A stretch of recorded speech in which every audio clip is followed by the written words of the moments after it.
Hello and welcome to the DPod from the Dpad. My name is Nick. You are listening to episode 42. This is the post E3 episode. I feel like we just did this last year.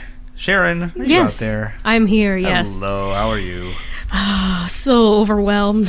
Well, you watched a lot of E3 So much E3, so much. You watched more than I did. All of it, all that I could. Yeah. And then some. You were up until like 3 in the morning most nights. I know. Just watching shit. E3, man, once a year. Do it up. Sacrifice some sleep. Without even being there, mind you. Yeah, no kidding. Jeremy, you are here as well. Yes. I have survived E3. Yes, I hear you also had quite an E3 experience. I guess you couldn't call it an experience more than a babysitting experience. More of an armchair quarterback. We'll talk about that later. But yes. We are unfortunately missing other Nick today. Yes. He has other more important obligations than E3, which means they're really, really important. So, yes. Just the three of us today. That's fine. We're just going to have to... we'll get him back. We're just all going to have to contribute a little bit more to make up for the giant for other Nick? Gaping hole that other Nick leaves. The void. The void will never be full. The vortex. So, E3 happened. Yes. We didn't go because we're not that important. Yet. No, you know what? I realized as I was watching footage of the showroom floor that I am at a stage in my life, maybe age-wise, where none of that is appealing to me. No, you don't ever want to go there? I don't think so. I mean, PAX is great and all, but E3 is a different beast, and I just don't think that I have the patience that it requires. If you were going, I guess, not trying to cover everything, that would be one thing, but... Well, then you'd be sneered at by all of your... The appeal is more or less, hey, I get to try these games, but like you can sit at your house and be the armchair quarterback, so to speak, and watch all the streams on your own time. So. If there's something that you want to try, like you've got to take that list of things, which we'll talk about, things that are coming out, things that were announced that you want to see and try and get your hands on, and you have to pare it down significantly and say, okay, each lineup is like 3.5 hours long, so I can realistically try 2 things today. You gotta have some pull in the industry, and you can. Well, but the thing is, everybody at E3 is supposed to have pull, right? That's basically what E3 is. It's a giant game of tug of war. Yeah. And, no thanks. It's also very sweaty. The after parties look like a lot of fun, but the actual showroom floor looks like a frickin' disaster. Nothing more crazier than drunk nerds, man. We know how to party. So, we're going to talk about E3, but before we do that, let's do our usual now playing segment. We obviously have not been playing a whole lot, but we should probably talk about what we've been playing. So Sharon, yeah, what have you been playing this week? E3. I like that game. Okay, it's confession time. I really haven't played much of anything. We had some storms earlier in the week that took our power out for a while. Yeah, should we talk about the storm? With the I got it like passed right over me. Like I just missed that storm. But the thing is, though, that we had an unexpected storm before the big storm. Like, the storm we had there was a big storm that came through this whole state, and the news and everybody flipped out over how crazy the storm was going to be. But we actually got a worse storm, 1 or 2 days before that? A couple days before that. That knocked our power out for about maybe 3.5 hours at the most.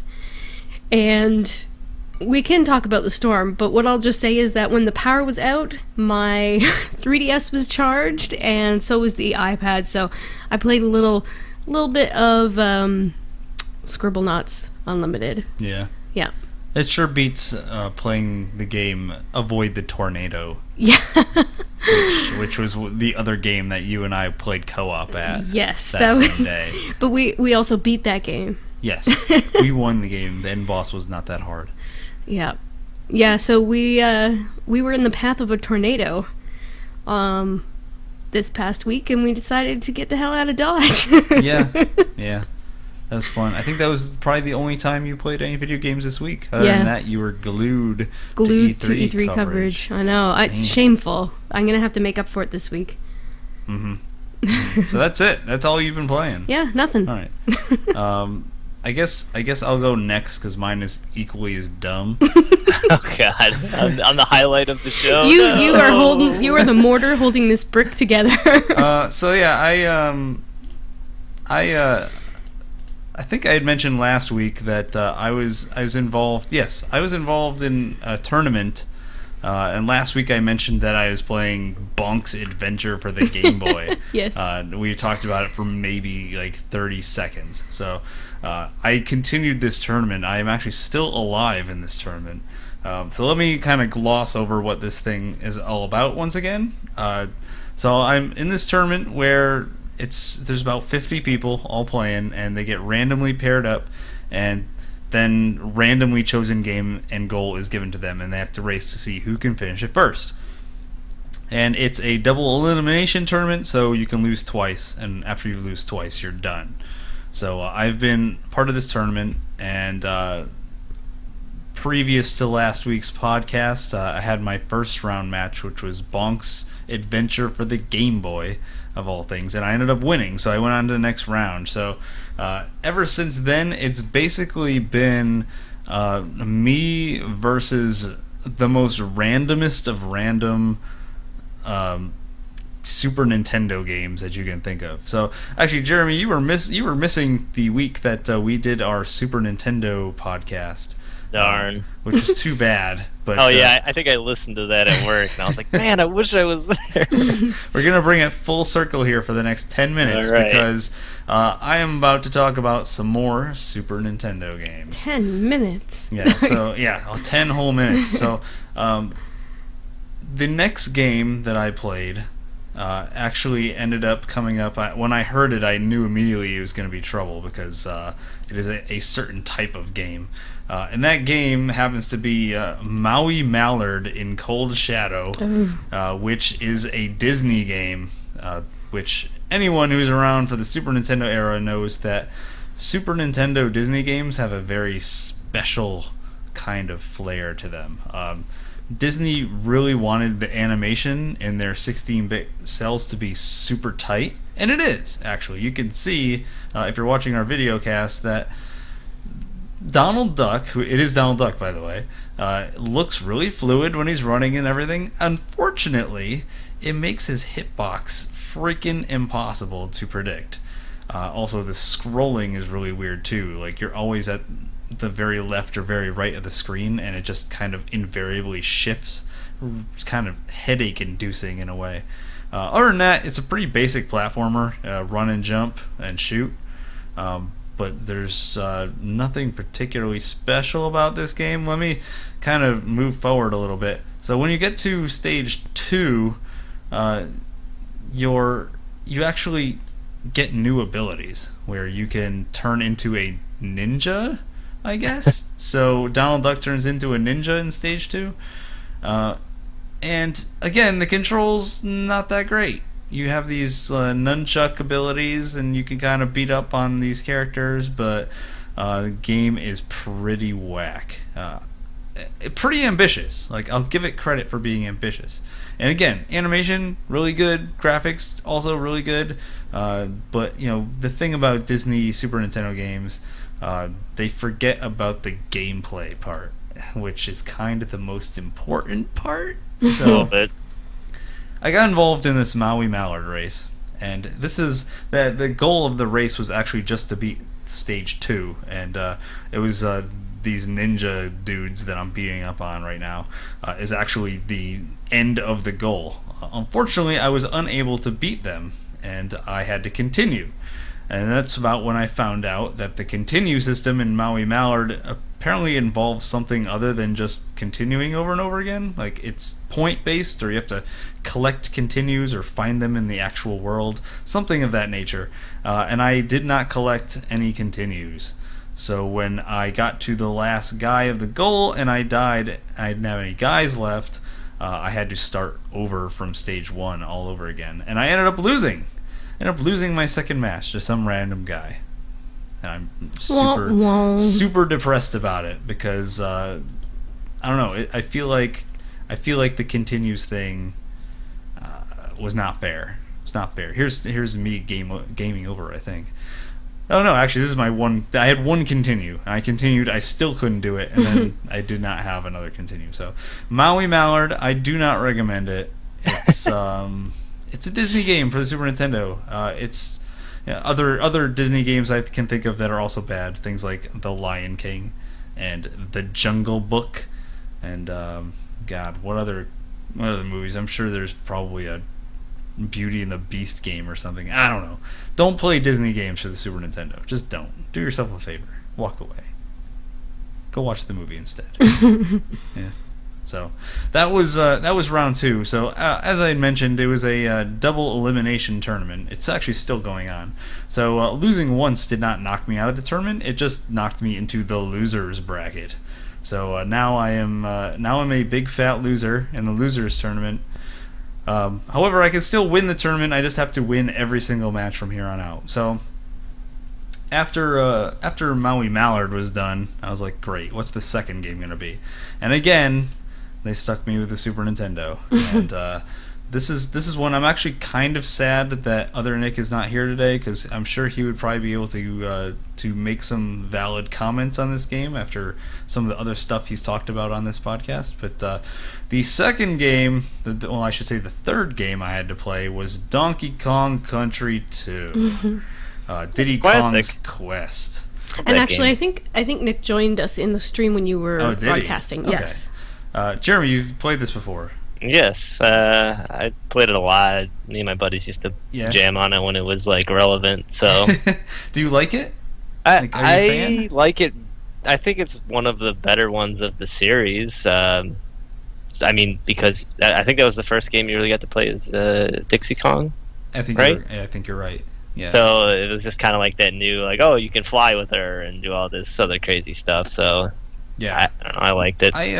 These games came out really late in the Super Nintendo era, and right around that time, I think I was like, bear with me, I'm old, so I was graduating from high school right around when these games came out.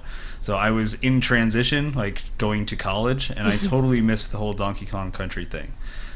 So when this game came up, I'm like, oh, I've seen lots of people play Donkey Kong Country and Donkey Kong Country 2, but I've never actually played either of these games. Or there's a third one too, I think. I've never played any of them. So this was like my first ever experience playing any Donkey Kong Country, and I realized I'm not really a big fan of Donkey Kong Country either. So my problem with this particular game is actually kind of similar to Maui Mallard in that they kind of concentrated on making the graphics look kind of 3D. However, then they forgot to tighten up the hitboxes, so the jumping and like just running into guys is really loose. Maybe a little too loose for my tastes. Yeah, I agree with that comment. Yeah, it's just I remember what you're saying. Like, I feel like when I was jumping too far or not far enough.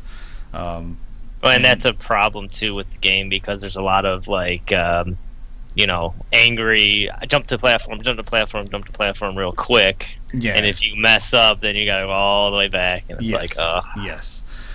Which happened to me quite often during this race. Not knowing anything about the game, just kind of going in completely blind. The controls are not always super apparent. Like, it's a run and jump game, but there's a couple other things. Like, it probably took me like a good 10 minutes to figure out I could switch between the two characters when they're on the same screen. It also took me a little while to figure out that each one had their own like specific abilities. However, I never really found an opportunity to say like, oh, I need to switch to this character to do this. And that's probably because you, at any point in time, you could have Diddy Kong but not Dixie Kong. So even though those abilities are in there, they don't really make great use of it. But the thing that really got to me, took me 50 something minutes to beat the goal. The goal was to beat World 2, not Stage 2, but World 2, which is the volcano. And I got to this particular stage here. Where you are standing on this blue balloon, and Sharon, how long did it take me to figure out how to operate the balloon? Quite a while. Quite a while. So the correct operation of the balloon is when you're standing on it, you just press left and right on the directional pad, and the balloon will move. However, in any normal context, if you push left or right while you're on anything, you're going to walk right off of it. So that to me was not super obvious, and it probably took me a good 10 minutes just to figure out that the way to control the balloon was just to push left and right. So I was jumping around, jumping up, jumping down, jumping off ledges, dying over and over again. I think I probably died maybe 8 to 10 times before I figured out how to move the balloons. And that was only the half of it. Then I had to figure out like how to actually do this part with all these bees and dragonflies and barrels, and like it's tricky. It's super tricky and very precise, not what I was expecting at all. Especially for a game with loose controls like this. This was not necessarily as tight as I wanted it to be.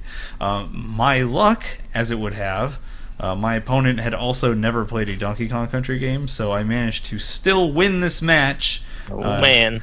Despite the fact that it took me almost a full hour to beat the first two worlds. So congratulations to me on that. Did you just congratulate yourself? Someone's got to do it. I don't see you congratulating me. Yes, you did. So, yeah, that was my match 3. So yesterday I had match 4. I got paired up with a guy, and I was praying to God it wasn't going to be a Disney game. I'm still actually kind of hoping I would get a Nintendo game, because I'm really good at classic Nintendo games, and Super Nintendo games are kind of all over the place, so sometimes you just never know what you're going to get. And I kind of got my wish. I did get another Super Nintendo game, however, I kind of got my wish, and I finally got a game that I was familiar with, and that made all the difference. So the fourth game I got to play was Zombies Ate My Neighbors. Oh my god, nice. Jeremy, are you familiar with Zombies Ate My Neighbors? Yes. Yes, I love this game. I had a good friend in high school, and we would get together and play this co-op like all the time. And when this came up, and I found out that I had to race it, it was like an instant relief, because I knew I was going to win, and I did win. But your opponent went in blind though, as well. My opponent didn't know anything about it, so I basically knew I was going to win. So I kind of took it. I didn't take it slow, but I was pretty relaxed. In any event, Zombies Ate My Neighbors. God, what can you possibly say about this game? It's fantastic. Every stage is a little different from the one before it. There's a ton of stages. I don't even know how many. I think there's over 30 stages in this game, something like that. Wow. Yeah, I've never beaten it. It's hard. It gets really hard. Tons of weapons, tons of items, and I think Lucasfilm was behind this. So they got, this same guys probably who did all those adventure games for the PC ended up doing this top-down action game. So you collect weapons. So your main weapon is a squirt gun, but you can also get a weed whacker. So when you get like the evil plant creatures, you use the weed whacker and it kills them really easily. Then there's werewolves, but if you have Sharon, what kills a werewolf? A silver bullet. Silver bullet, yeah, but you don't have silver bullets in this game, so instead you use silverware. If you collect forks and knives and spoons and stuff like that, those one-shot werewolves. That's funny. I think there's blobs that you kill with popsicle sticks. I'm not sure what the relevance is on that, but then there's like tomatoes that you can get. I think the tomatoes work really well against the Martians. I don't remember. I might be way off on that, but the game is actually very complex in that they continue to bring in these new enemy types, all inspired by horror films. So eventually you get to a stage with graboids, which are from Tremors, of course. There's a stage with giant ants, Martians, blobs, werewolves. There's Dracula, who's Dr. Tongue. I think he's the Dracula. I don't remember who the Dracula is. Giant babies. Lots of crazy stuff going on. And it just keeps getting weirder. It gets weirder and weirder, yeah. But it's great. If you're trying to beat the game, it's really frustrating, but you never stop having fun while you play. I feel anyway. The goal of each stage is to collect up to 10 neighbors. Neighbor can be permanently killed, So if a zombie or a blob or a Martian or whatever kills one of your neighbors, he'll never appear again. So if eventually all 10 of the neighbors get killed from level to level, you can actually lose the game. So the goal technically is to try and save as many neighbors as possible, continuing it from level to level to level. And yeah, I love Zombies Ate My Neighbors a lot, a whole lot. I'm pretty sure I've mentioned this to Sharon, but she didn't remember. So we're gonna probably have to do maybe a stream of some kind just playing Zombies Ate My Neighbors. Yeah. I agree. I'm down if you are. Here's me killing the giant baby. One of my least favorite parts of this game, because the baby is huge, but it's so fast. It's so fast. So the goal was to beat level 9, which I think is the stage right after the baby. And I did it in just under 20 minutes, which I don't know if that's good or not. But it was enough to clinch your spot. Yeah, it was a good run. So that's all I did all week for video games, was play old Super Nintendo games. Played some Maui Mallard, played some Zombies Ate My Neighbors, and I played some Donkey Kong Country 2. So that is it for me. That's all I got.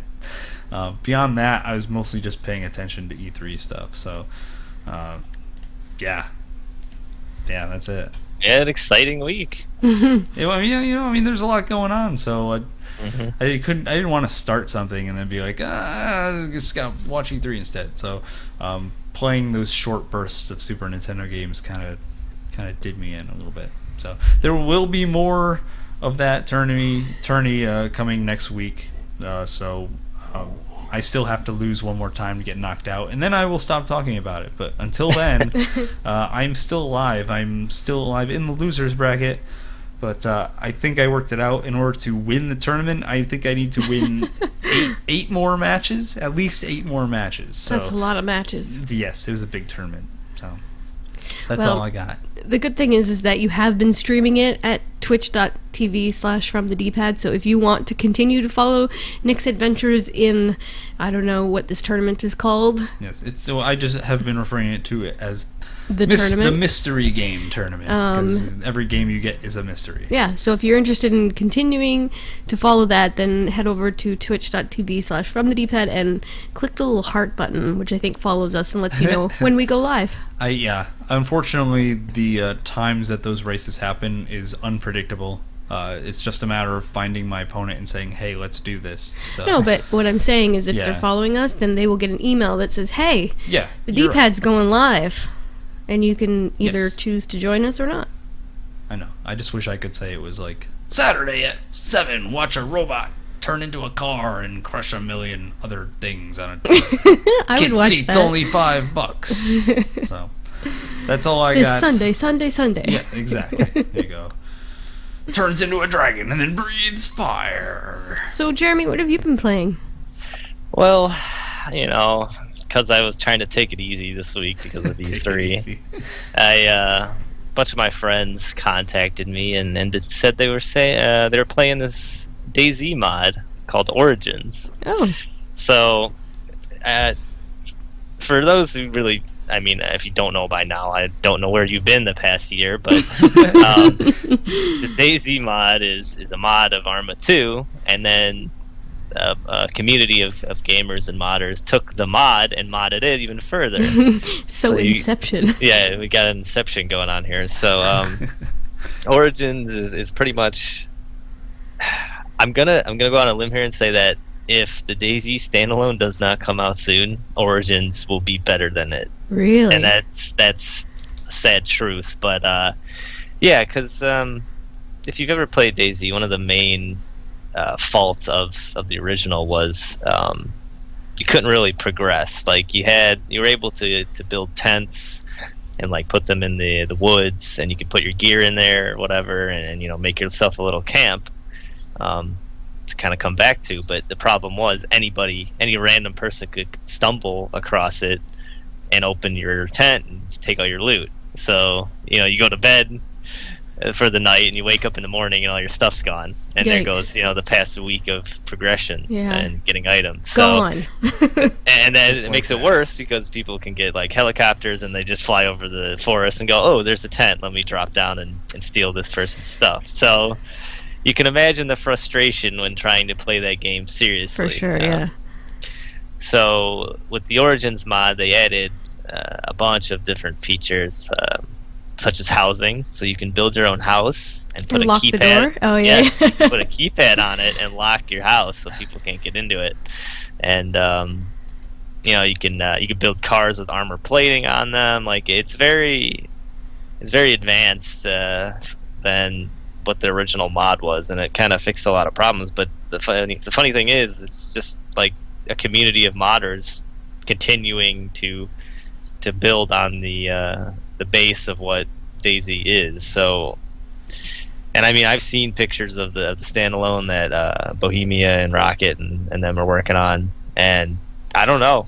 I really think that the features in this DayZ mod are better than the standalone at the moment. It could be a situation where the people playing the game actually make a better game than the people who originally made the game. Yes. That's what it sounds like. Outdone by the community. Cloud computing at its finest. So it's been pretty fun. There's a lot.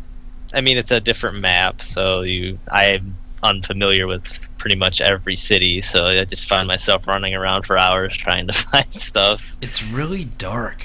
Yeah. Sorry about that. The server I play on was in a nighttime cycle, and so I captured some nighttime footage, and it's pretty scary if you are by yourself. But the bad thing about the nighttime is there's a little trick if you turn up your brightness and your gamma, which you'll see me doing if you're watching the video, and it makes everything kind of night vision-y, and it makes everything easier to see. But I didn't really want to cheese it for sake of the video, so I find a chem light and I throw a chem light down and pick it up and turn off my hacks, and so you can kind of see the environment, how it's supposed to be played. But yeah, it's man, they just added so much stuff. Like it was like a brand new experience for me because I was so used to just running around getting killed or getting my loot stolen, and now it's like, wow, I can actually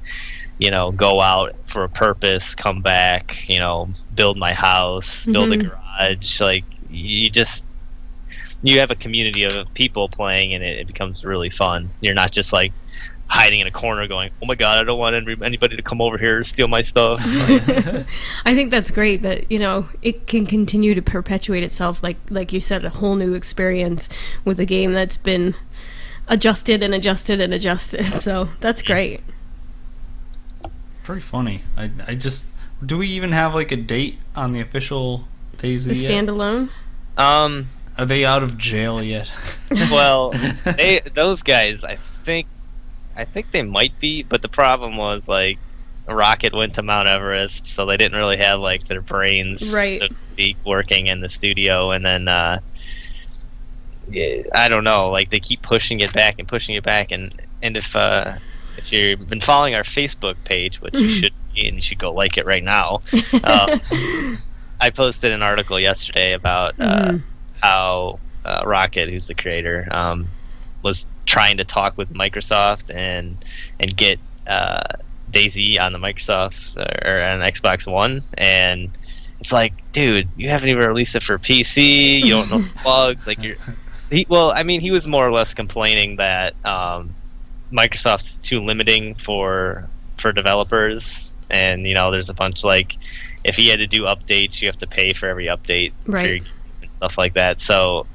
And DayZ gets updated a lot. Like there's a lot of hot fixes and content switches. So having an update system like that is limiting. I agree with him, but he was just kind of going on this rant where it's like, no, PlayStation 4 lets us do all this stuff, and we don't have to pay for updates and yada yada yada. And Xbox One doesn't do that. And it's like, dude, stop looking in the horizon. You need to get it out on PC and please your PC the audience before you go trying to sell it to whoever. So I don't know. Like finish your dinner before you get dessert, kind of a thing. Yeah, honestly, I think it's going to get pushed back again, probably till the end of July, and it sucks because he's almost at that point where it doesn't matter anymore because you have games like State of Decay and The Last of Us and those types of games that are kind of just like, oh wow, this is actually pretty good.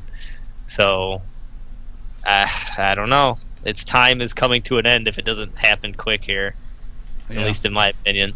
That's too bad. Well, but they had their opportunity. Yeah, just letting it get away from them. The modding community will always live on, though, and I think that if the standalone does become a flop when it comes out, that the community will still honor the original and the structure on Arma 2 and be able to continue to mod it to, I mean, whatever needs the community needs. I mean, that's pretty much how it goes, but you just won't have the graphics, the cool graphics, you know, using the more advanced engine. Get so Frostbite engine. Yeah, there you go. But I've been playing my fair share in that world again, so we'll see what happens. I don't want to say I'll be addicted to it again, but I probably will.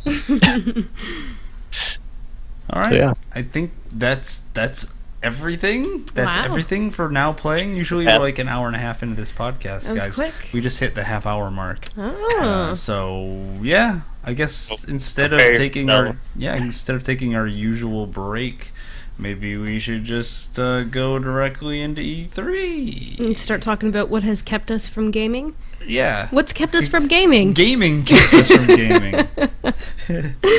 Hey guys, I can't play video games because video games. Yeah. Watching about video games. People are talking about video games, so I can't play video games. Anyone have any preference on company we should start with first? I mean, if you want to go with Microsoft, Why don't we go in order? Yeah, why don't we go in order of the press conferences that happened?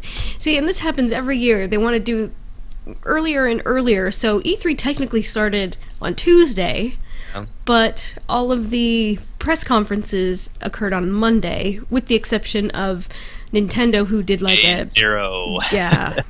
They did their direct thing. So on Monday we got conferences or press releases. I don't even know what you call them. The big conferences from media Microsoft. briefing. There Yes, you go. that's it. That's what I was looking for.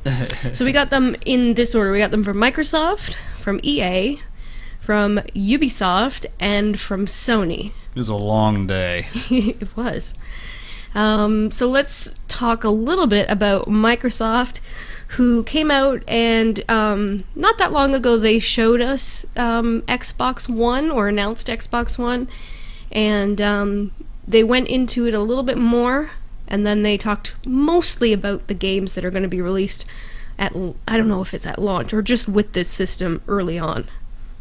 So a lot of people, I'm just gonna state, a lot of people were waiting to see what they would say about some of the policies they released, and we talked about in the last podcast about being a little bit confused about their stance on used games and connectivity and things like that. And they touched briefly on it, but not a lot. Did anything stand out to you guys in regards to clearing any of that up? This guy's hair totally bothers me. I honestly, I didn't even unless they just kind of breezed over it, I didn't really notice anything. Yeah, it was more like they just opened our mouths and shoved a bunch of games down and was like, shut the hell up and let us do what we're gonna do. Video games! They did. They pretty much did. They did gloss over the system itself, and then they went right into the games, because that's what their previous press conference was about the hardware, and they wanted to appease the right population for this particular press conference, and I think they did a pretty good job of it. There's a lot of things coming out for Xbox One that are getting people pretty excited.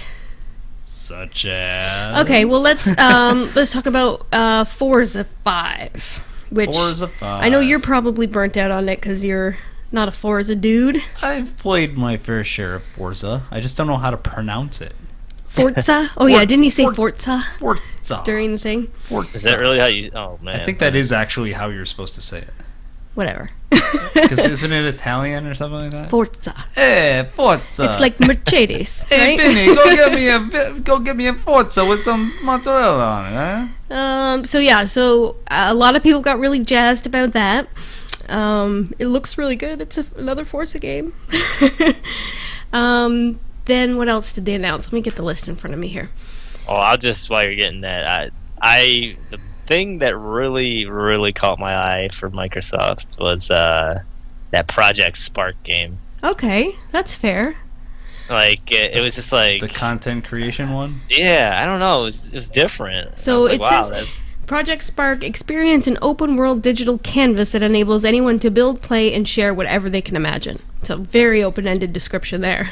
Mm-hmm. So what parts of that presentation stuck out for you specifically?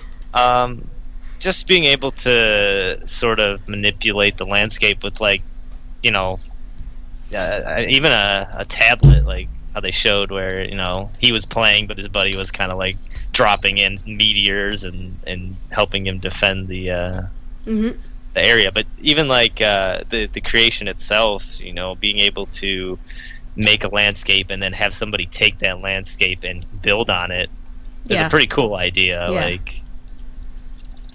So for sure. They also announced, let's see what else here. Oh, they had this really funny trailer where there's this guy in a robe and he's walking through the desert and we're all like, who's this guy in the robe? Who is this guy? What's he doing? And then the wind blows off his hood and we realize that it's Master Chief and that they're going to bring a Halo game, which will probably end up being called Halo 5, maybe, to Xbox One. And people got really excited about that, obviously, because Halo's a pretty big franchise. Yeah. Although I'm not sure if you're wearing a helmet in the desert why you would put a hood over it, but that seems to be the big joke circulating these days is why is he wearing a hood again? Let's see what else. Oh, Dead Rising 3 was announced. That was pretty good. It was okay looking. I mean, I've never been a big fan of that series, but the way they kind of sold it as open-ended was pretty good. I liked it. As Nick noticed too, the character is Nick. Yes. So you too can play as Nick in the zombie. His name is Nick. I guess he's Nick, an auto mechanic or Nick something. and other Nick playing Nick. Yes. I never played Dead Rising 2. I played through all of Dead Rising 1 though, and I enjoyed it. I guess the setting looks a little brown to me. Yeah, I agree with that. The first game especially was very colorful. The second game was also colorful. It was in freaking Vegas, for God's sakes. But this looks a little brown. Let's get away from the brown, folks. So it does have a different tone. Again, I'm in the same boat as you. I played the first one. The second Dead Rising Red Ring of Death to me twice. So I never actually got to play it. But this one has a different tone overall.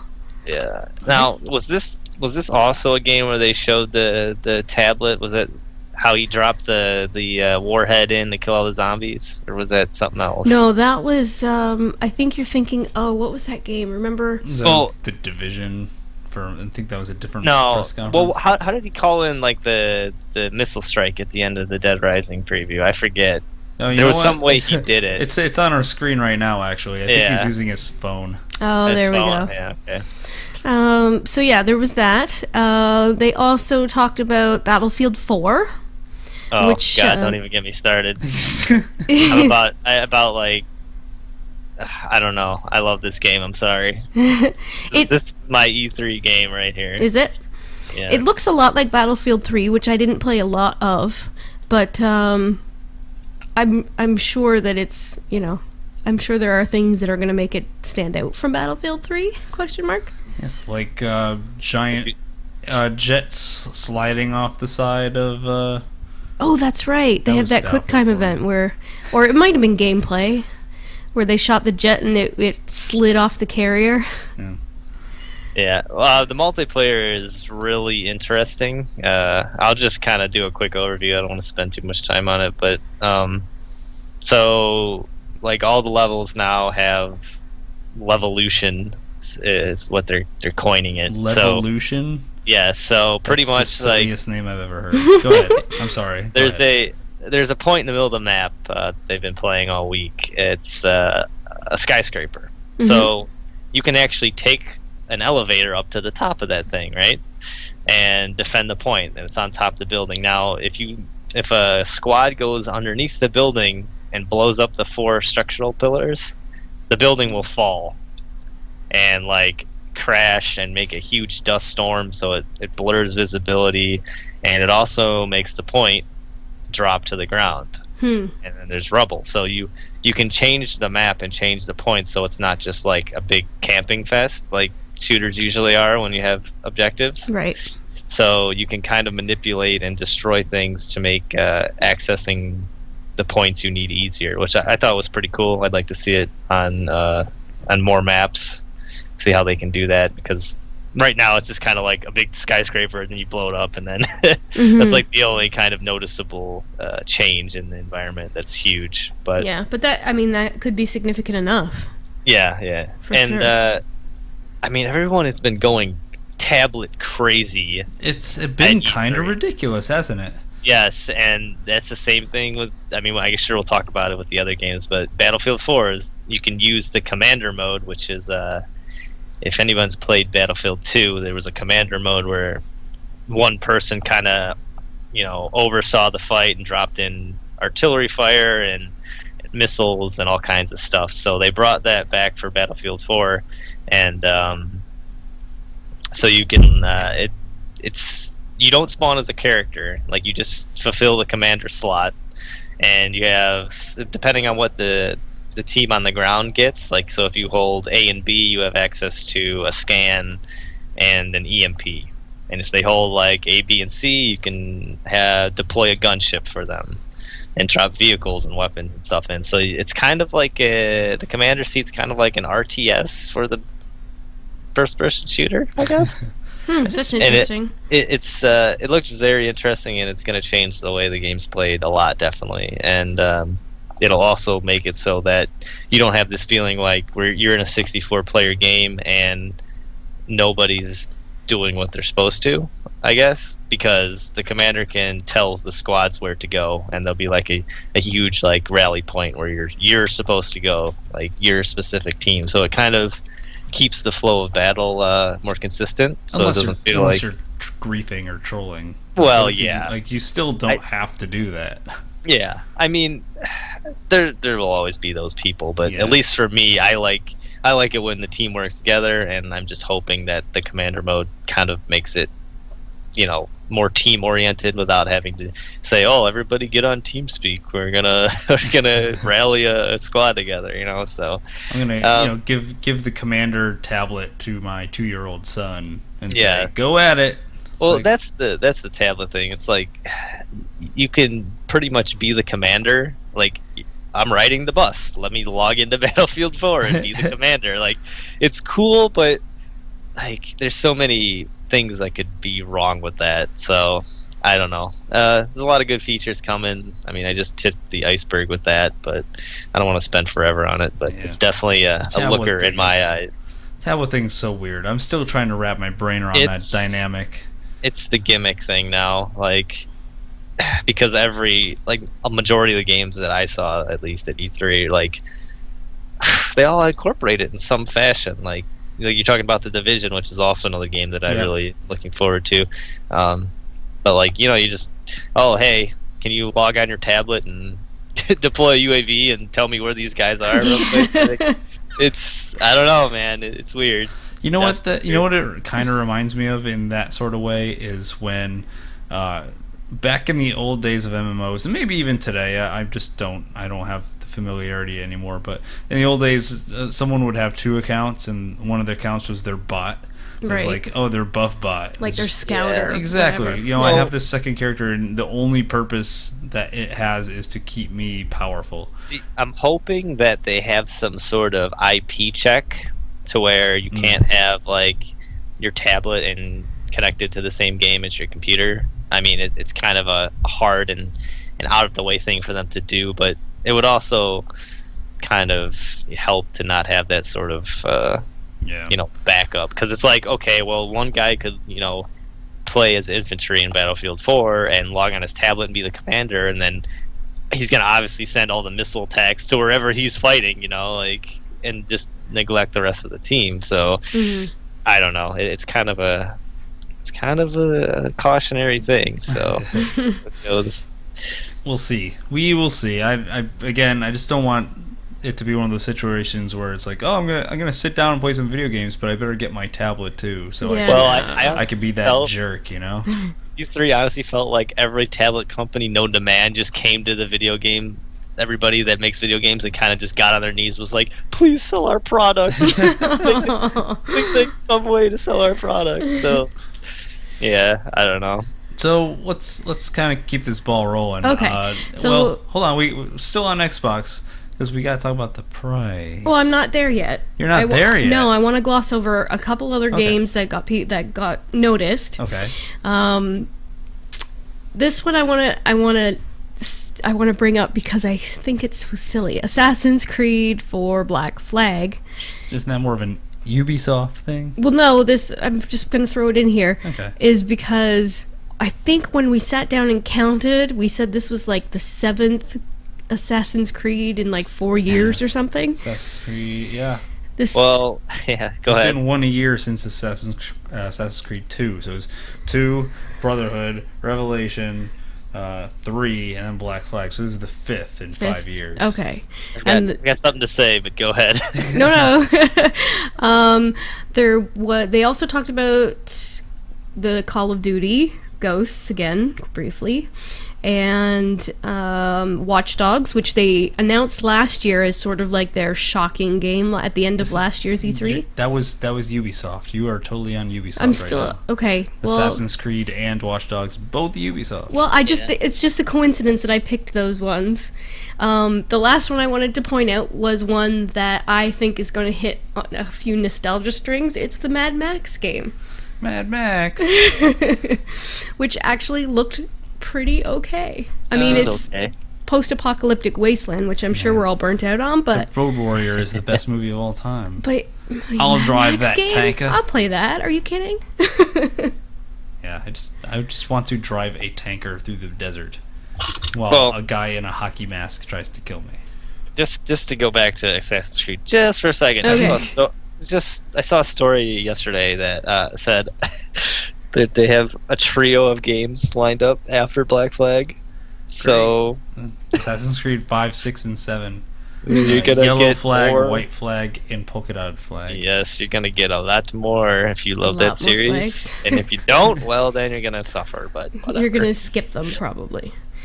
There was one game that didn't seem to get pretty good reviews from the floor. It seemed like people thought it looked cheesy, and that's Rise, Son of Rome. Yeah, it seemed to be pretty quick-timey. It looked pretty, but it was too quick-timey and too... I don't know, just... It felt like everything was kind of cinematically forced, so to speak. We gotta get off the quick-timey stuff. And the other one I'll mention before we talk about the price drop was Fantasia, which seems to be, for some reason... I don't know, it seems to be hitting a nerve with game journalists. It's Harmonix has always been a darling of the industry. Yes. So but this is Harmonix like follow up to Rock Band, I guess? Yeah, it appears to be sort of a conductor based Kinect game where you conduct movements on the screen that go with what's happening on the screen and create or lead music. What do you call that thing that we all used to have on our computers when you played music? It was the like visualizer? In Winamp, the visualizer. It's it's like playing your visualizer. yeah. What footage I've seen of that, like, it looks neat, but I would probably never play it. I don't think I'm interested in playing it because I feel like when you're playing Guitar Hero or Rock Band or something like that, like maybe you were actually learning a skill. No, you're not. Like you technically weren't, but do you know what I'm talking about? Like something like that could possibly like The mental at least connect was jog an interest that you didn't know you had, which was to learn an instrument or do something that was analogous to something in the real life. So you're saying you don't want to be a conductor? I do not want to be a conductor. I don't think many people do. You don't want to be Mickey in the Magic Hat? I think that's the other thing that really confuses the shit out of me is what is the Disney connection in this? Like, there does not appear to be a Disney connection. Well, it's called Fantasia. I know, but that's, like, the only connection. I don't think any of, like there's no jazzercise tracks on this thing. No, It's but maybe you are Mickey. Maybe do that's... do I get to sing, like, I Want to Be King by Simba? No, because that was way after Fantasia. No, but it's a Disney property. Doesn't matter. That's the Disney connection, right? Is that Disney's giving them a whole bunch of money, and then they're going to say, "Oh, by the way, we don't want anything Disney in this game." I think it's that more... strikes me as very un-Disney-like. I think it's a bit more conceptual than that, but who knows? I also probably won't find out because it requires a Kinect, and I'm still not sold on the Kinect. Yeah. Well, if you buy an Xbox One, then too bad. It won't matter because you'll have a Kinect. Yeah. So there you go. All right, Nick, tell us about the price bomb. Nobody suspected that Microsoft would bring out the price bomb, but they sure as hell did. Yes, they did. So Microsoft decided that they were going to release the console at $499. $499. Now, there's been a lot of talk on the internet. Well, don't give anything else away yet. No. All I'm saying is that, technically speaking, the way it was announced, they could potentially drop the price. Right. They said that it was day one version. Xbox One day one Yes. version or launch or whatever they called it. So like the initial release version of the Xbox One. Which means that they could have like made it a situation where they could say, oh, but if you don't want day one, then after Christmas we'll be selling it for. It was smart. It was a safety net. Yeah. Like I caught that too. It was like, well, you figure the day one version is going to kind of be like quote unquote special edition. Mm-hmm. So once all that gets out the door and they start shipping the regular things, they could very well drop it down. Like, well, and the other thing too is if you remember, it wasn't that long ago that they kind of flirted with the idea of doing like a subsidized program where you would pay a monthly fee to help pay for the cost of the console over time. Do you remember that program they put out? Yeah, I don't know if that's going to happen though. No, it's not. But I'm just saying they've kind of opened the door for that if they wanted to do it. Mm-hmm. So price is pretty high. It's not as high as the $599 price tag that the PS3 had, which literally made me fall out of my chair. But $499 is really high. It is really high. Yeah. So yeah, not too thrilled about it. No. So. Yeah, I think a lot of the impression I got was coming out of that like, yeah, games, man, we're all jazzed about games. That's so much money. and of course there's always the issues that we already were worried about in terms of connectivity and used game and game sharing and all that garbage. The only way that we are going to be able to afford to buy one of those is if we put a donate link on this podcast page. And I refuse to do that out of principle. So we're not getting we're probably not going to get one of these right away. That's very unfortunate, but I feel like that pretty much like. The other thing too, I think though, is that pre-orders everywhere are probably done. Done, yeah. Yeah. Look, doesn't matter how much it costs. There's always going to be the loyalists who pick it up on day one. Oh, absolutely. And it doesn't matter how much who kicked whose ass.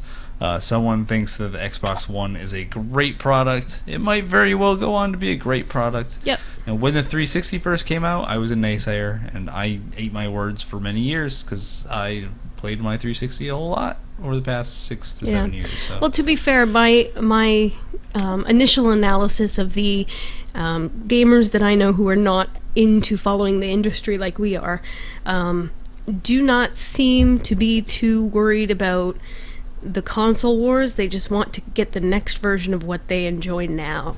Yes. That seems to be my impression, and I'm I'm sure that's going to sell some units just because the 360 was such a good selling unit.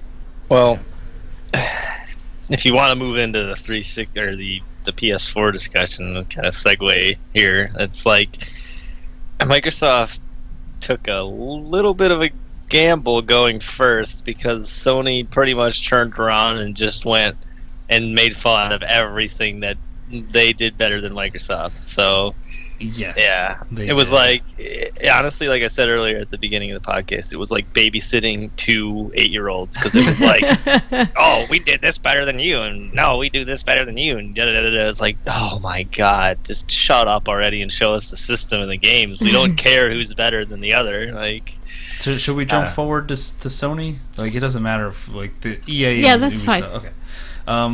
So I will say one thing about Sony. With their press conference and all like the jabs they took, is I personally have not seen that level of like aggressive press conference atmosphere in a long time. Like maybe since when Sony gave it to Sega when the PS1 and the Saturn were going at it in the 90s. Like that was the last time I can remember a press conference that was like this aggressive in terms of hostile. That was for sure. Well, the thing is that they took a loss in the last generation. They were the underdogs. The PS3 is the underdog to the 360, and I have both, so I can say it with a little bit of knowledge. But I feel like they knew it, and they came out knowing that we need to get people back to us so that we're no longer the underdogs.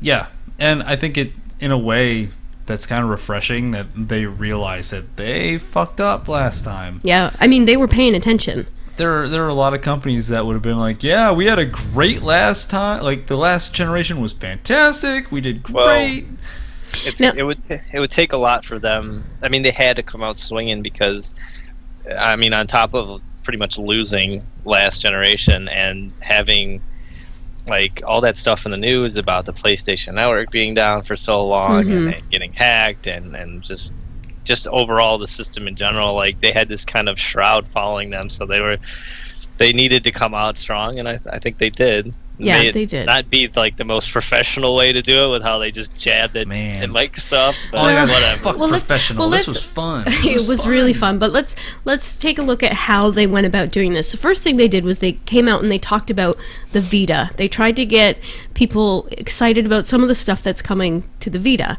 and you know they have this sort of building relationship between their handheld and their console devices. Like they want to continue to have people buy both of those things. Whether people are or not, I don't know. But so they kind of gave us a little bit of foreplay by saying, here's what we're going to do for the Vita. Foreplay. Well, it was totally Sony foreplay. It was. You know, like, here's how we're going to support it. Here are the games that are going to come to it. Here's why you're going to love this system in the long term. And, you know, for people who aren't really into the handheld Vita thing, it probably seemed like, all right, get to the guts. Then they started announcing game stuff, and so they got to the guts on that. Or did they bring out the console first? I might be mixing that up. At some point, they showed us the actual form factor of the console, which we hadn't seen prior to this, right? Yeah, and the rest of the press conference was basically them just shoving a fist down Microsoft's throat. Yeah, as soon as they got past the game part, like, they did a really good section about talking about how they're going to support indie developers and where you could go to sort of work with Sony if you were an indie developer. They had tons of people up on the stage who were developing games independently, like, oh gosh, what are some of the games now? They had a really big spotlight for Transistor up there by Supergiant Games. Destiny was up there. Yeah. In any event, after they finished that, they decided they're gonna make a couple of back-to-back announcements that would drop the mic. And the first one they did was they talked about how they completely support used games, being able to share your games, resell your games to retailers. And the crowd went crazy and cheered, and it was great. Then they slipped in there in the middle, they slipped in a little announcement about how your PSN, your PlayStation Network account, is going to be required for online multiplayer gaming. But it would be less than $5 a month. Yep. By then, who cares? $5? Nobody cared. Everybody was super excited because, hell, they can support, like, they can take their game into the retailer and trade it in or sell it off or whatever. Even right now, it's costing me $50 a month to stay on Xbox Live. Yeah. Or, sorry, not $50 a month, but let's see, $50. It's actually $60 a year now, which is equivalent to $5 a month. Yeah. So it's basically the same price as Xbox Live. So who cares? But people were so excited about the previous announcement that it just kind of slid in there and nobody really cared. Plus, they talked about some of the stuff that you would get for free. Then they talked a little bit about how they were going to support the idea of backwards compatibility by putting your PlayStation 3 library up in the cloud for you to access. Not yours specifically, but that you would have access to the entire library, and I think a significant part of the PlayStation 2 library as well. The cloud. Yeah, up in the cloud. The mystery cloud. So that's sort of their solution to backwards compatibility, is your digital storage in the cloud. Hey guys, the cloud. Then they decided that the final mic drop would be the price.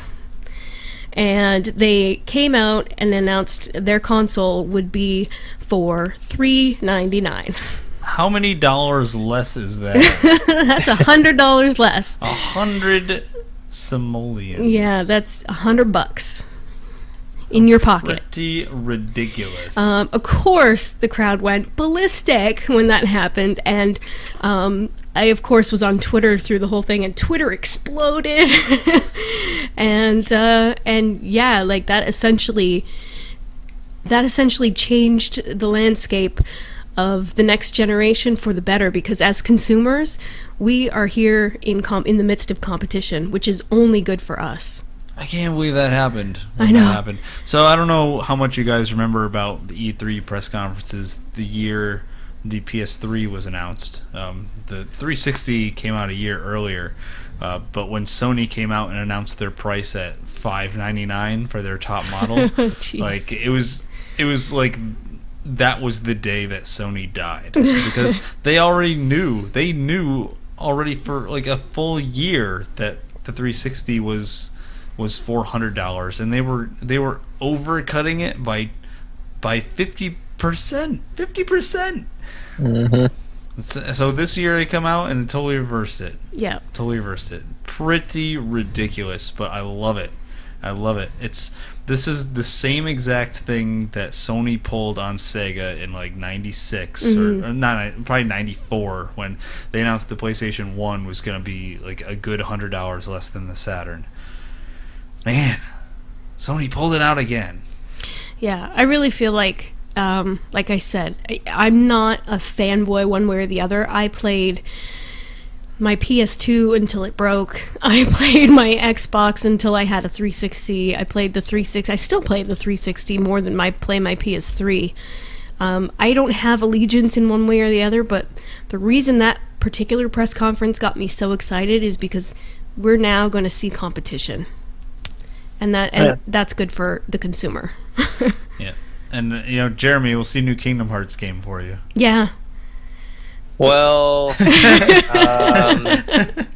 I'm not excited because it looks like it's straight out of the PS2, and I can't imagine how much other crap they can add with what was in the last game. So I'm assuming it's going to be a progress of the storyline, and you get to go to a bunch of cool Disney worlds that nobody cares about, and I was so disappointed. I don't know. I mean, maybe their trailer didn't give me much as far as content goes. It was kind of just him running around with the Keyblade or whatever. But I was just like, I'm good. I don't need to play this.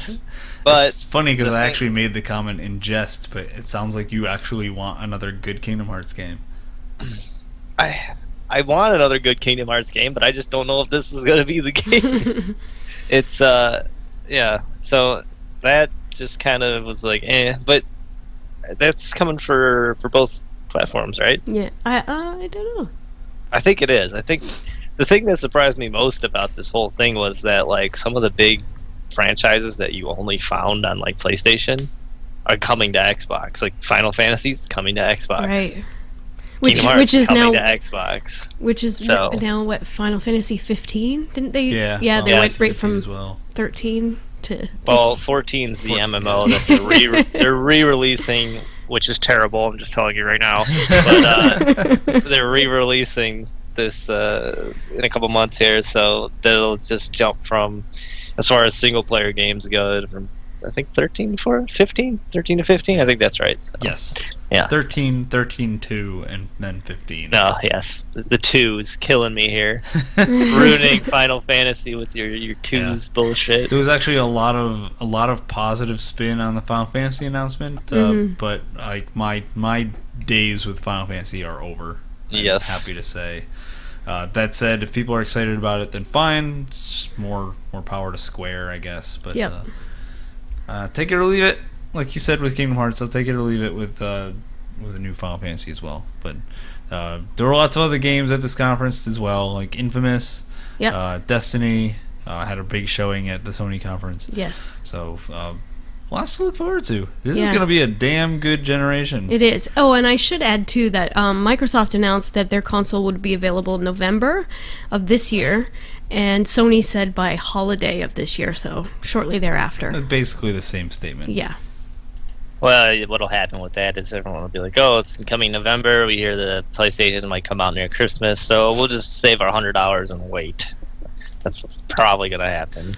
I'm going to take a guess and say November 12th for both systems, same day. You think same day? Oh God, that would I don't know. November Apocalypse. I don't Well, look, the Wii came out on November 17th of that year, and the PS3 came out November 19th of that year. So it was a 2-day difference.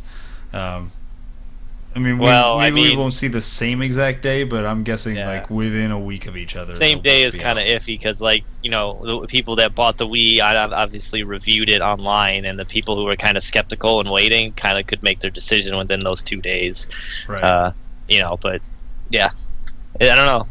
I hope they come out similarly close because it'll be a very good competition. I'm anticipated to see what the sales look like I around think that they'll time. be very close. Despite the price difference and all the hoopla about Sony quote-unquote winning, I think it'll be very close. I think Sony will make up some ground, but I don't think it'll be the murder fest that everyone seems to suggest it will be. The Murder Fest? Murder fest! Shall we move on? Sure.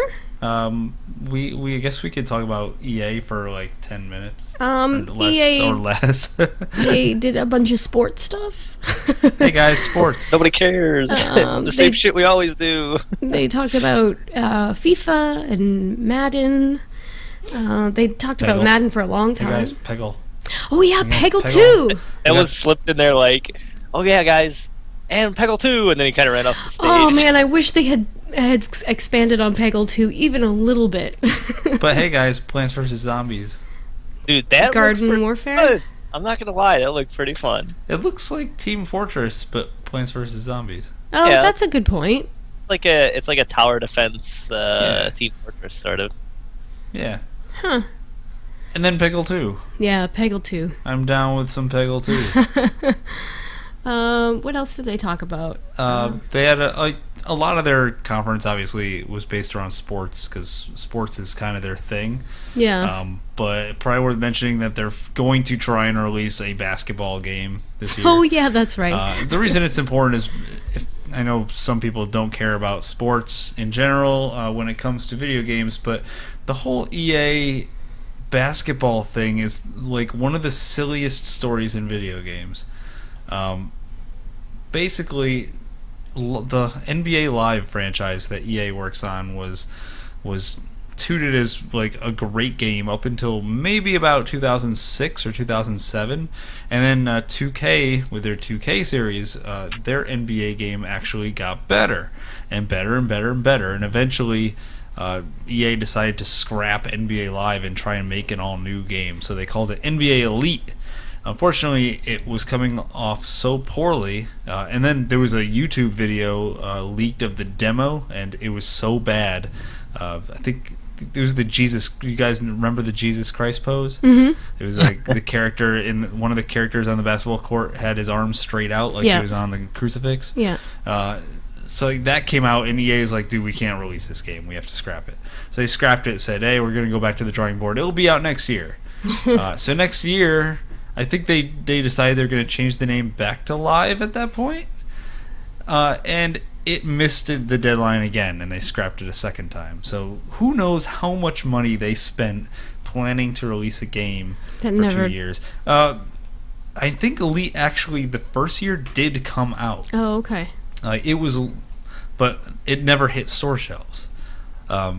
In retail, most games appear in the stores a good week before they actually hit the shelves, just so everyone can release it at the same time. So copies of NBA Elite were actually in the stores, and they got recalled before they ever made it to store shelves. Wow. So every now and then you can actually find a copy of NBA Elite on eBay for hundreds of dollars. But yeah, so EA going to try its hand at basketball again. Again, I know sports not really a big focus, but EA is going to live or die by its ability to get a frickin' basketball game on the shelf.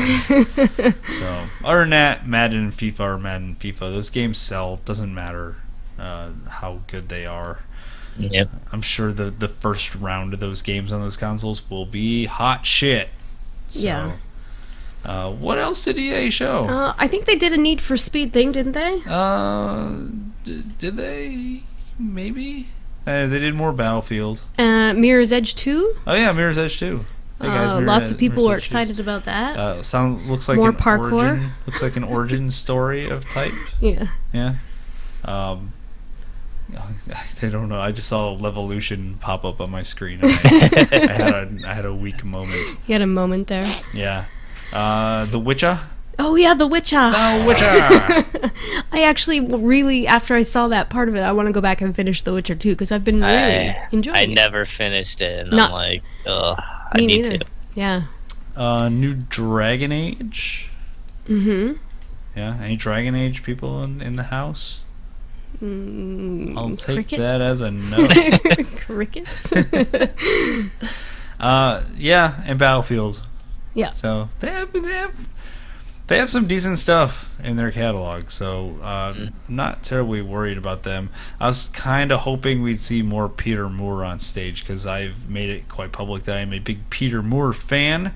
But no, we didn't get a whole lot of Peter Moore. Just at the beginning, he didn't show off his Halo tattoo. So that's too bad. Yeah. So that was it. EA, we don't want to gloss over EA, but they have some decent stuff coming out. Obviously, Battlefield 4 will be kind of their make or break title. But Dragon Age has a following, Mirror's Edge has a following, The Witcher has a following, and of course, all those sports games. If you were hoping for the death of EA, I think you might have to wait a couple more years. Yeah. So, Yeah. They still have to convert. They're doing just fine. They still have to convert all those My Little Pony Express or Take My Pony to the Barn or whatever games they're making. What? Don't they make all those really bad games for girls that are like 9 to 12? No, actually, that's Ubisoft, who we're well. talking about next. Okay, there's the segue. Yeah, Ubisoft makes good all those pets games. Oh, they're terrible. Yeah. But okay, so at E3, Ubisoft. Hey, Yes. Sharon. Do you like Alice in Chains? Yes. Good, because I'm about to show some Jerry Cantrell. Nice. Wait. For you youngins who might not know, Jerry Cantrell is guitarist for Alice in Chains, one of the greatest bands of all time. Yeah. But, you didn't need to know that. All you need to know is that he got paid a lot of money to pimp a rocksmith. Yeah. Man, I've never wanted to play Rocksmith so bad. I wonder if Jerry Cantrell comes with each copy of Rocksmith. Oh man. So I have a guitar and I have a console. All I need is the game and the paraphernalia to hook them together. All I need is a rhythm guitarist like Jerry Cantrell next to to make me sound like Jerry Cantrell. to make me sound better. Then you've got me sold, Ubisoft. But yeah, Ubisoft. Yes. Ubisoft is Ubisoft. They actually, let's start this off by saying I think Sharon and I both agreed that last year Ubisoft quote unquote won E3. They had the best conference last year. So this year, Are you being serious? I'm serious. Yeah, you know why? Because they showed Watch Dogs. Yeah, that's true. The thing about last year's press conference that really irritated me was the people they chose to host it.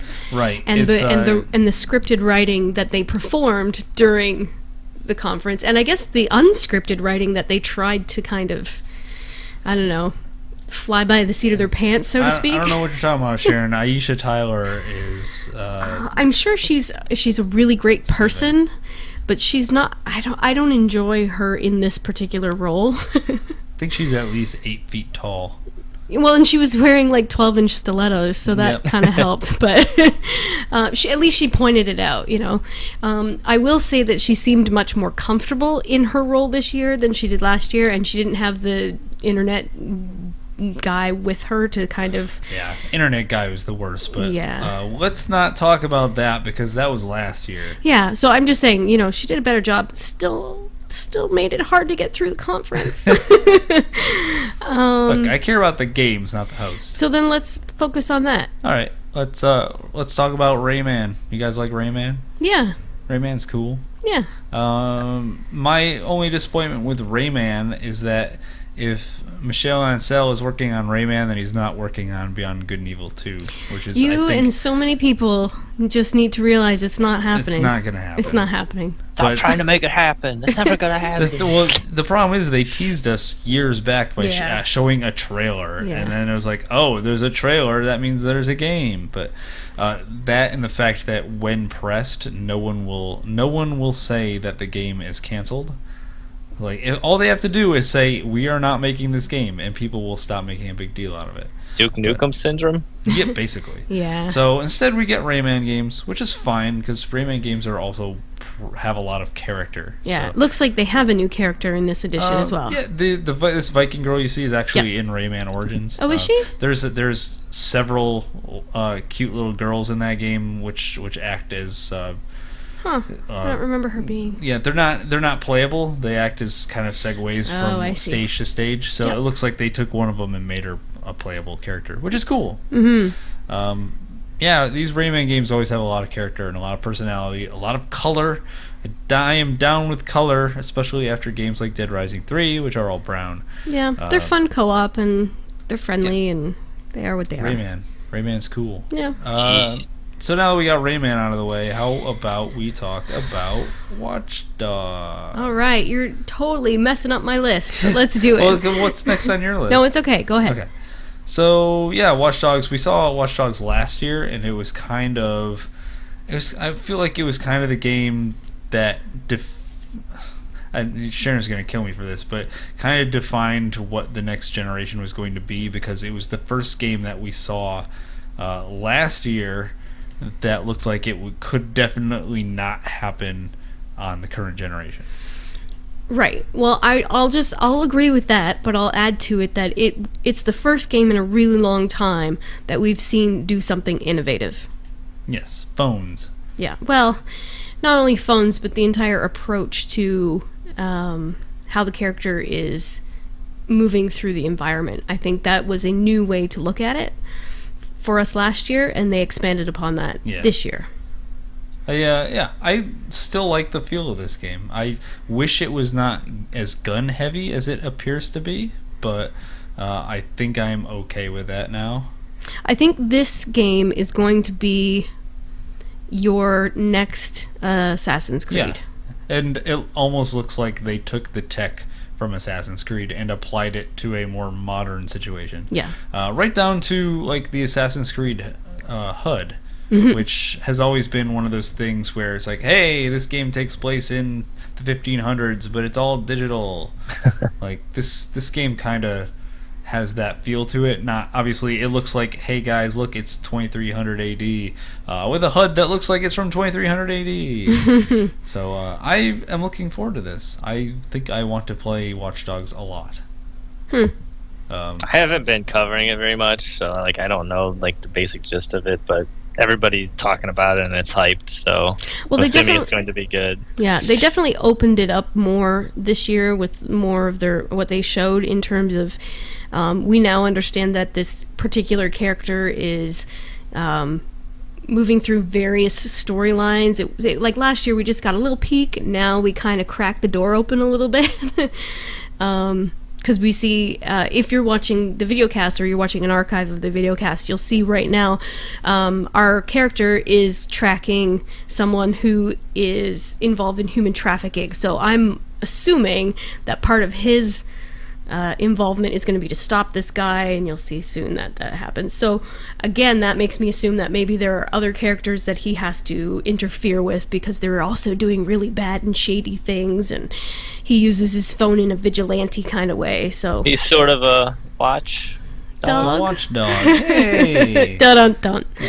So yeah, the door's cracked open. We can see a little bit more in depth as to what's going to be involved in this. And hopefully we'll see some more extensive gameplay stuff. I think I hope that it's very episodic in nature, where it's like, all right, we're going to do this. We're going to go get this guy for human trafficking. So here's the situation, and this is what you have to do. Now go figure out how to do it. You don't want open world? I'm okay with open worlds, but like in a GTA sort of way, where it's an open world, but you're still finding... You're being led through it. You're being led through it in an episodic nature, whereas... the solution is not set in stone. So it's like, okay, I can use the fire extinguishers to, get everybody to leave this place, and then, find the guy I need to kill and make sure he gets caught, and, turn all the traffic lights red and do this. Like, there's no one way through each stage. But you have many different options that you can do. I hope that's the way it plays out, and I hope there's a way to do it where I don't necessarily need to shoot everybody, because I feel like that is not as interesting. But I am pretty intrigued by Watch Dogs. So, Sharon, what's the next game? Because you have the list here. No, it's all right. I like I said, I think that's going to be your Assassin's Creed. Yes. We already talked about it. I'm just going to say that this time it's on ships. So they took what worked in 4, or what people liked in 4, and looks like they've done it again. I don't know how extensive the ship part of it's going to be, but it's all like pirates and yar. Yeah, Assassin's Creed. Is anyone... Jeremy, I know you're super psyched about Assassin's Creed. Yeah, I don't know. I didn't even watch anything on it. There's been, my Facebook's kind of been flooded with Assassin's Creed, Black Flag trailer. That's like, I didn't even watch it. I don't care. It's just that attached or detached. Man, did we when did the bottom just totally fall out on Assassin's Creed? Well, I tried to play back when you were playing 3, and you were like, oh man, this might be a good. Well, when you were about to play 3, you're like, oh, this might be a good game, and then I went out and tried to play 2, and then you came back with, man, Assassin's Creed 3 is not as good as I thought it was. And then I stopped playing 2, and then I think we just all fell off. 2 is definitely still the best game in this franchise. 2 is good. Brotherhood is also really good. Yeah. I think there are things I really like about both of those games. I don't think I could pick one over the other, but between those two, they're worth playing, and all the others are pretty much junk. Which is too bad, because I really like the things I like about Assassin's Creed. I really like, but there's way too many things that just went way wrong in that series, and now I have no interest in Assassin's Creed 4, which is too bad. But it's okay, because it looks like if Watch Dogs kind of carries on that lineage, then I'll just jump to there. So yeah. Anything else that you saw? Showed a lot of stuff. They showed The Division. They showed The Division. Let's talk about the Division. I really looking forward to that. I wasn't at first, and then somebody showed me a video, and I was like, damn, that looks sweet. I thought it looked great. That was one of the ones I always come away from these press conferences not finding a game that I'm looking forward to. That was one I was like, I would dig that one. Generally, I think Tom Clancy games are sort of gimmicky, are sort of like the same stuff over and over, but they really kind of threw a curveball in there with this game and kind of set it in a different setting that's kind of popular. Like, it's open world, sort of survival-esque. Like I think Yeah. I think the developers came out and said it's pretty much like a cross between DayZ and The Last of Us, I was like, damn, there's my game. But I really am pissed that it's not coming to PC, and so are a lot of other people. And there is a petition that was started at the beginning of the week. Because those always work. Yeah. But it has over 8,000, 9,000 signatures now, so I don't know. I really hope they bring it to PC. They kind of honestly said, we're not going to rule out other things in the future, but damn. Yeah. I don't want to have to buy a console just for that game. It's always really hard to tell how much of what you see at E3 is real. So, I am cautiously optimistic about The Division because it does look really neat. However, at the same time, I don't know how much of what we're seeing is like actual, like concrete gameplay, and how much of it is like scripted trailer for E3. Yeah. But like, I like the concept of running around with people. It kind of gives me the same sort of vibe as, say, Borderlands, actually. Yeah. Where you have a party of, say, 4 people, and you're, walking around doing all this crazy shit in town. But at the same time, then at the very end, they throw in the whole, and it's multiplayer PvP. But then right when that is about to happen, they zoom out, which again leads me to the original question of how much of this is real, and how much of it will stick around when the actual game comes out. So cautiously optimistic about Division. Think it looks really cool, so I'm hoping it turns out well. Well, I mean, we're different. I get overly hyped about things, and then I get really disappointed when they suck. And you take the safer approach, but yeah, I'm gonna stick to my guns. Older and crustier. That's why. Wiser, right? You can say it. I didn't say wiser. Didn't say wiser. I said crustier. I've been burned too many times. So you want to burn? There's going to be more Just Dance happening. Yeah. People are going to keep dancing in their living rooms. Let's keep dancing. Yeah. And they also announced 2 new Trials games, Trials Frontier and Trials Fusion. Yep.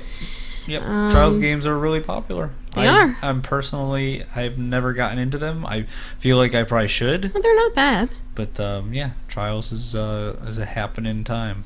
The Crew. The Crew. Yeah, it looks like a really interesting concept. It's a game where a car builds itself. And then after that, you get some friends and apparently do That's other right, stuff. because the trailer had all the bolts driving in or rolling around the floor, and then the tires rolled in. And, yeah, that's funny. The Crew looks like it's a new racing IP meant to maybe kind of compete with Need for Speed. That's fine. Yeah, it looks like everyone loves a good racing game, right? It looks like it has drift mechanics, which is a Need for Speed thing. Like, it's not simulation and it's not arcade. It's the middle ground, which I call a drift racer. But it looks like it's open world. It looks like it's online multiplayer, like all super crazy. A lot of people tooting seamless multiplayer this year, where it's like, it's a single player game, and now suddenly it's multiplayer. Like and drop in, drop out? Yeah, now that it's not multiplayer anymore, it's single player again. Hey, how about that? Isn't that cool? I'm fine with that as long as nobody drops in without me going, okay, come into my game. I like racing games. I just wish there were more arcade racing games, but that has nothing to do with this. The Crew looks pretty cool, especially... I realize this is just a trailer, but I like the fact that they seem to be emphasizing that it's like, hey, it's the city. Hey, now it's rally racing. Hey, now you're in a 4x4.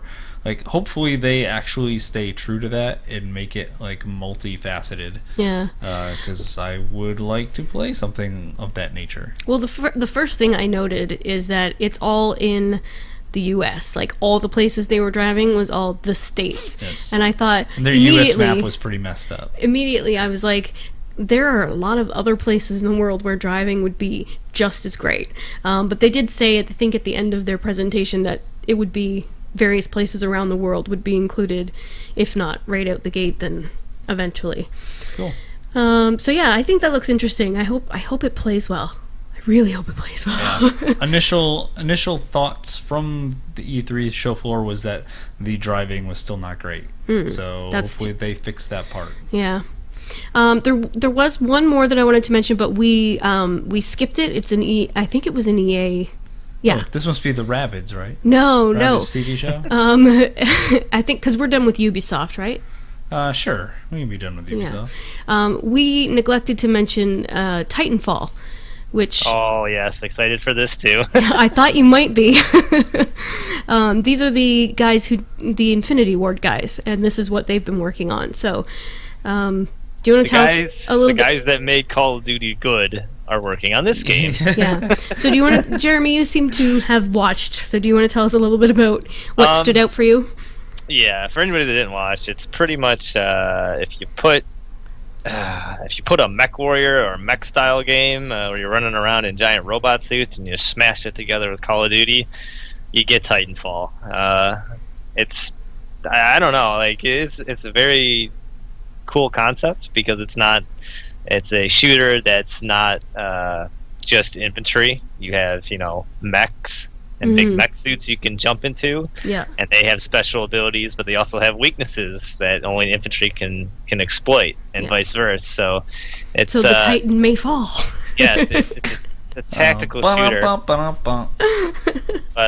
yeah, it looks really pretty for being an apocalyptic shooter, so to speak. Yeah, and one thing that I will mention about it too is that it's also going to be on the 360 as well as Xbox One and PC. So they're going to release it for the 360 as well, which is... Did they really say that? Yeah. That doesn't seem like a good idea at all. It's coming to everything. I remember because I looked and I was like, man, I hope this is coming to PC. And then, of course, the other two systems are plastered on there. So, yeah. But does that mean it's coming out this year? Because if it comes out next year, no, it's next year. By that time, no one's gonna be playing their 360. Well, it's coming out on Xbox One too, but yeah, I don't know. Yeah, I think it's next year, early spring, maybe it was. Okay. I don't remember, but that seems to be a lot of the games actually, like next spring. Yeah, the one thing that I've learned over the years is that never count out those Infinity Ward guys. So yeah, now Respawn obviously, but they reinvented multiplayer once, so I'm going to give them the benefit of the doubt. Yeah, it's kind of a weird looking game if you haven't like been in that kind of setting, or it's kind of like futuristic mechs and stuff. But I played some Mech Warrior, and there was this mech game called Hawken. Yep. And it kind of gave me that same feel, like it looks interesting. I don't know. I trust Infinity Ward because they are their Call of Duties were the only ones that I could play.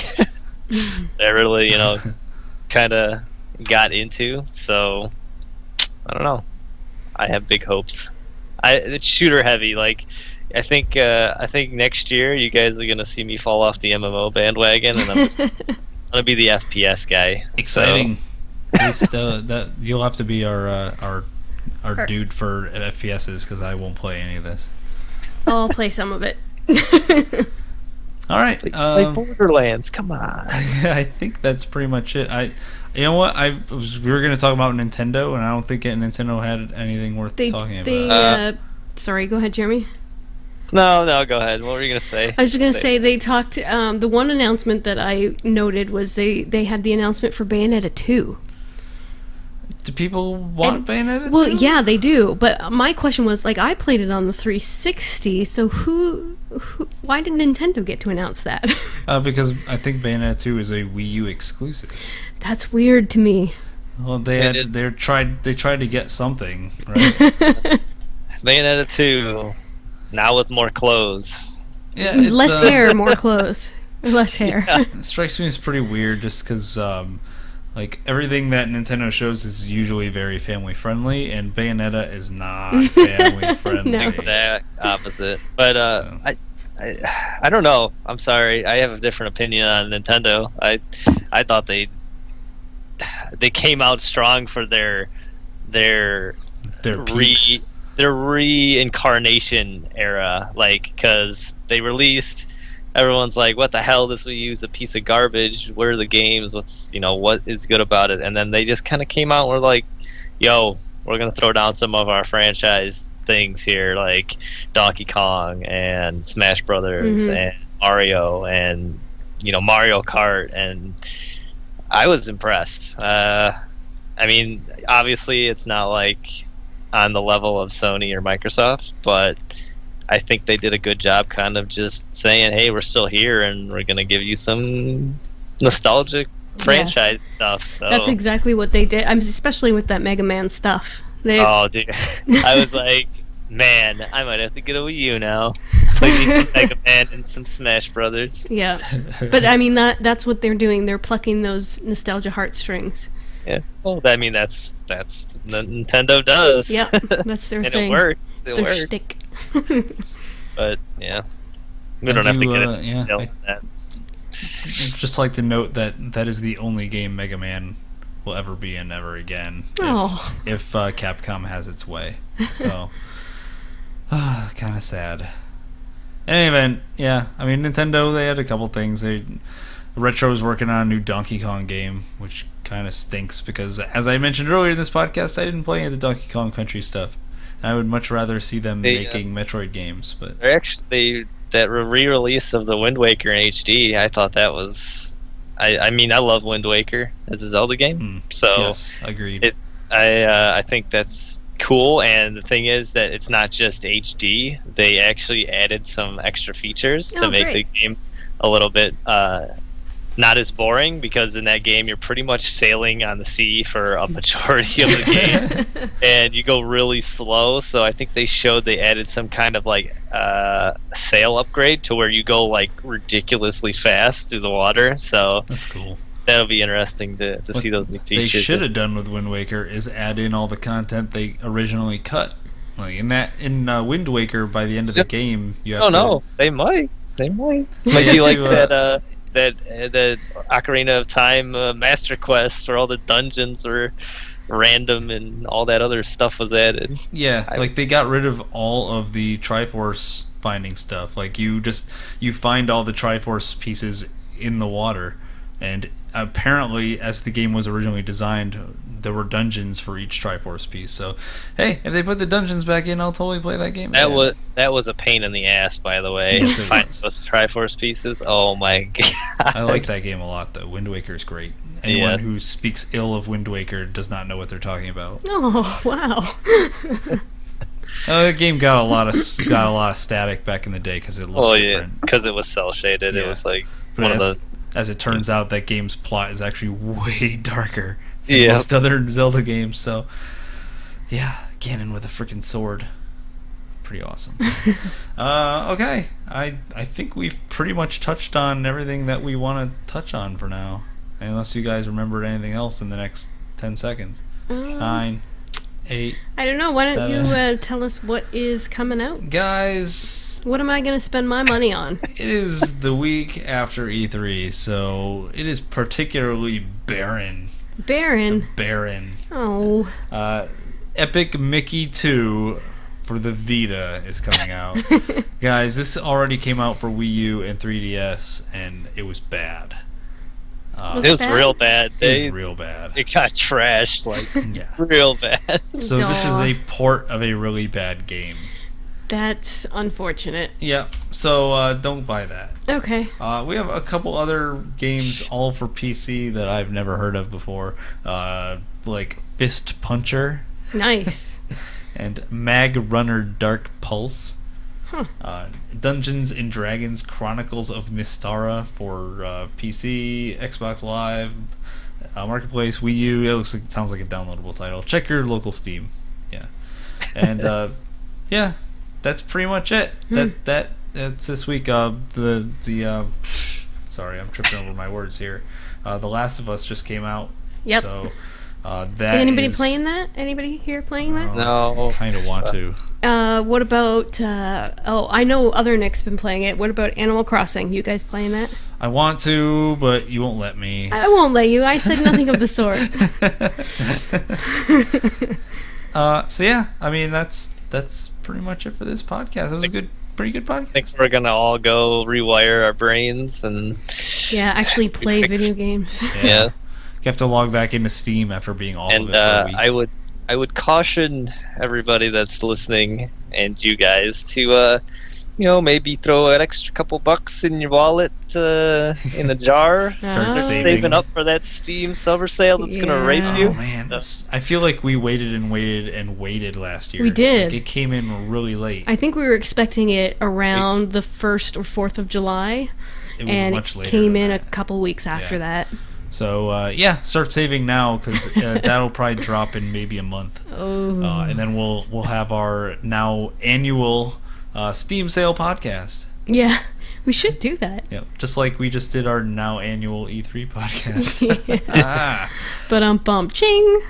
Sharon, I've got the closing card up. You know what that means? It means it's time to say goodbye. Yeah. And tell everybody where they can find us, Yep. which is at www.fromthedpad.com. You can also find an archive of this videocast at twitch.tv/fromthedpad or on YouTube /fromthedpad.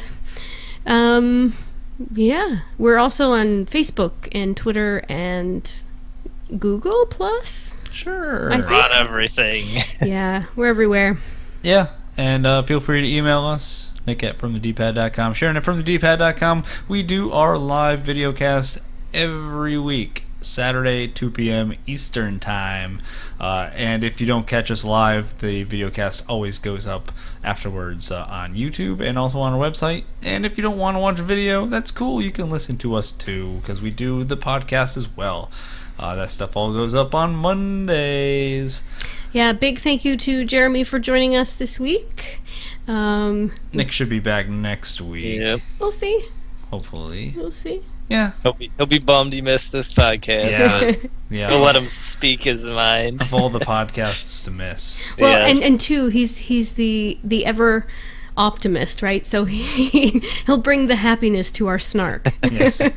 We'll give him 45 minutes next week to talk about all the E3 stuff he needs to talk about. All right. All right, guys, that's going to do it for episode 42 of the Dpod from the Dpad. We will be back next week with another episode 43, where maybe we will talk about Epic Mickey 2. No. Okay. We won't. Thank you for listening. We'll see you next week.